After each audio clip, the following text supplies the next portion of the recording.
நேத்து நைட்டு லைட்லாம் ஆஃப் பண்ணிட்டு தூங்கலான்ட்டு தூங்கும்போது தான் பளிச்சு பளிச்சுன்னு இந்த மாரி லைட் எரியிற மாரி தெரிஞ்சுச்சு. வீட்ல எதுவும் ப்ளூடூத்த கட்டிலுக்கடியில போட்டாங்களோ அப்படின்னு சொல்லிட்டு போய் பார்த்தா, இந்த பயபுல கவுந்தடிச்சு தத்தளிச்சுட்டு இருக்கிறான்.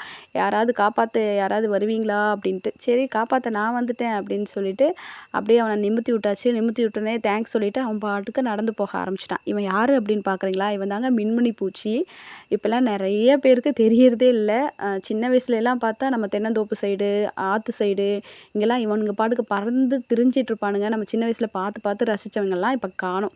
நானும் ரொம்ப நாளா தேடிட்டு இருந்தேன். அதுக்கப்புறம் பார்த்தா பண்ணையில பார்த்தா இவனுங்க நைட்டு ஃபுல்லா இவனுங்கலாம் சுத்திட்டே தான் இருக்கிறானுங்க. எனக்கு பார்த்து பார்த்து இப்ப சலிச்சு போன மாரி ஆயிருச்சு. அ தூக்கணாங்குருவி இருக்கு இல்லைங்க, தூக்கணாங்குருவி தன்னோட துணைய வந்து இம்ப்ரெஸ் பண்றக்காக தான் கட்டுன கூட்டுல வந்து இந்த மின்மினி பூச்சிய வந்து களிமண்ல ஒட்ட வச்சு லைட்டுக்காக வச்சிருக்கோம். இப்பலாம் இந்த இனங்கள் வந்து அழிஞ்சே போயிருச்சு. முடிஞ்ச அளவுக்கு நம்மளோட குழந்தைகளுக்கெல்லாம் இதுதான் மின்மினி பூச்சி, லைட் எரியிற பூச்சி அப்படின்னு சொல்லிட்டு காமிங்க.